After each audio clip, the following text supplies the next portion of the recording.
Trigger alert. Hello, entrepreneurs. Welcome to another episode of Entrepreneur Fundamentals. My name is Robert Bitto. Well, I've made over 40 videos so far, and everybody pretty much has been super cool to me in their comments and their suggestions and their feedback overall.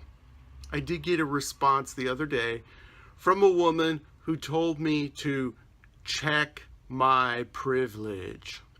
So today, we're going to talk about white privilege and how it influences doing business on the internet. Okay?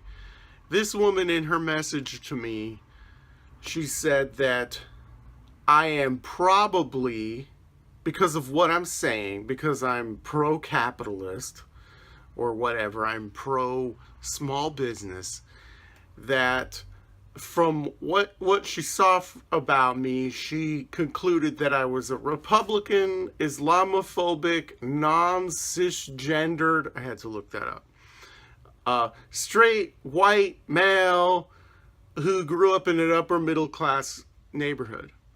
Okay, well, I'm not 100% white. First of all, you can look at me and see that there's something ethnic going on with Robert, but that doesn't matter at all. Not at all. Okay? The internet is the great equalizer.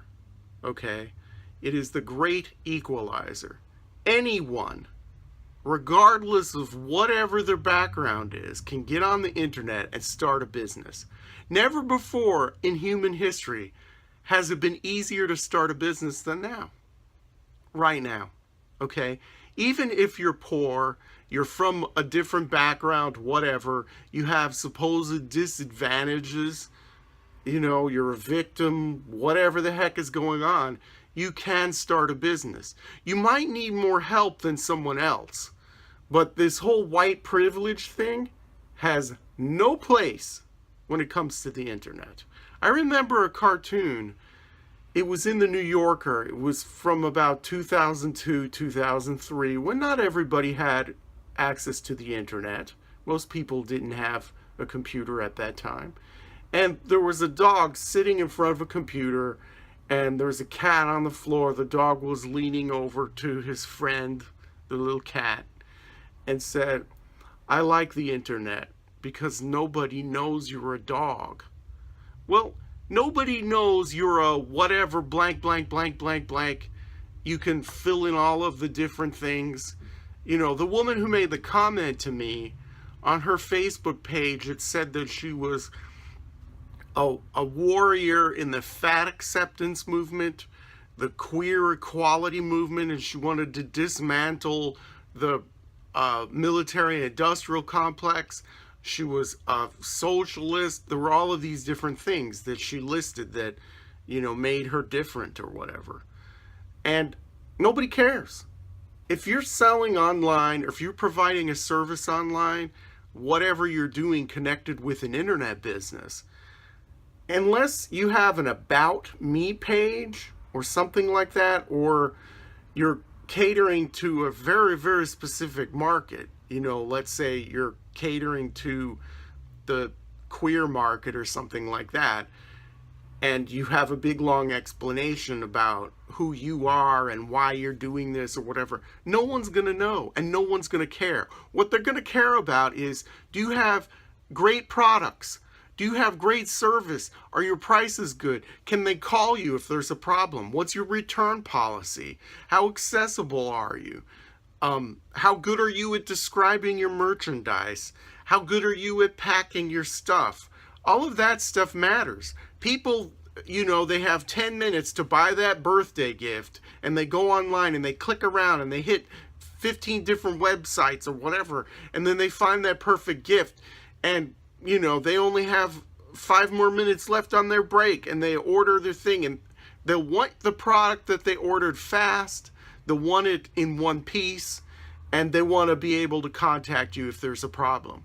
It doesn't matter who you are. It doesn't matter, the whole privilege thing or whatever. And some people will say, the twiggly, what's her name?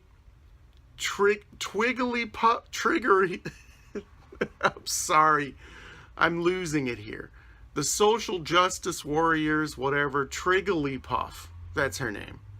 People, people who were in the whole, left-wing social justice warrior type thing will tell you that there are structural issues here that haven't been addressed that keep people poor, and you don't know because you're not poor, you didn't come from this background. First of all, they don't know that, okay?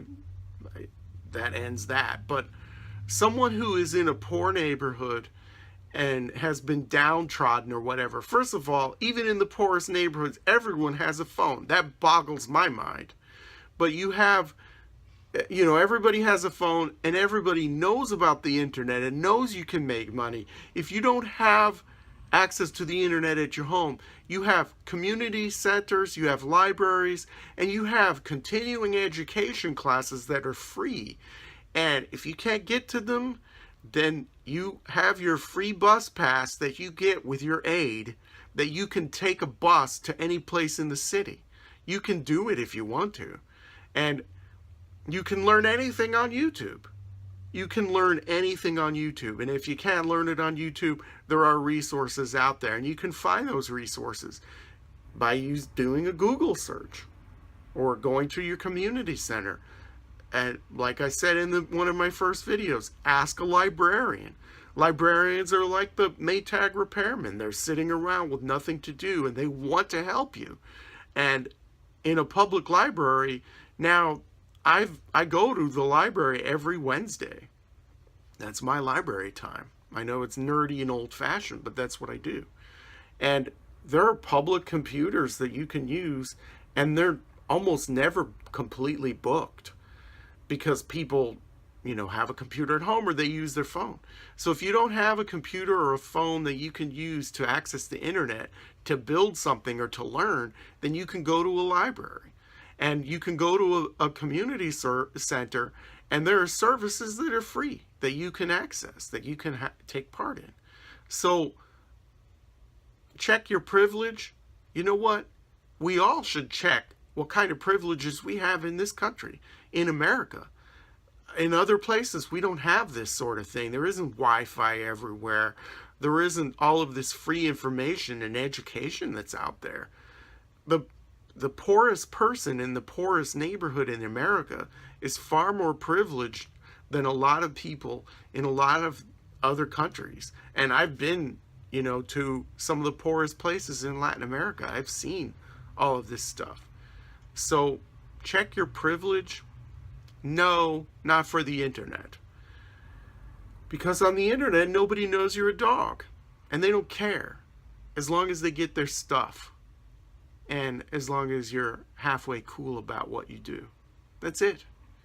And, we have so many opportunities now. I don't want to hear about how people don't have certain privileges or whatever. No, it's not true. Go out, quit being lazy. Go out and do something. And that's really all I have to say on this. I hope none of you were too triggered by this. I know I'm dating myself by saying trigger warnings and, social justice warriors and all that.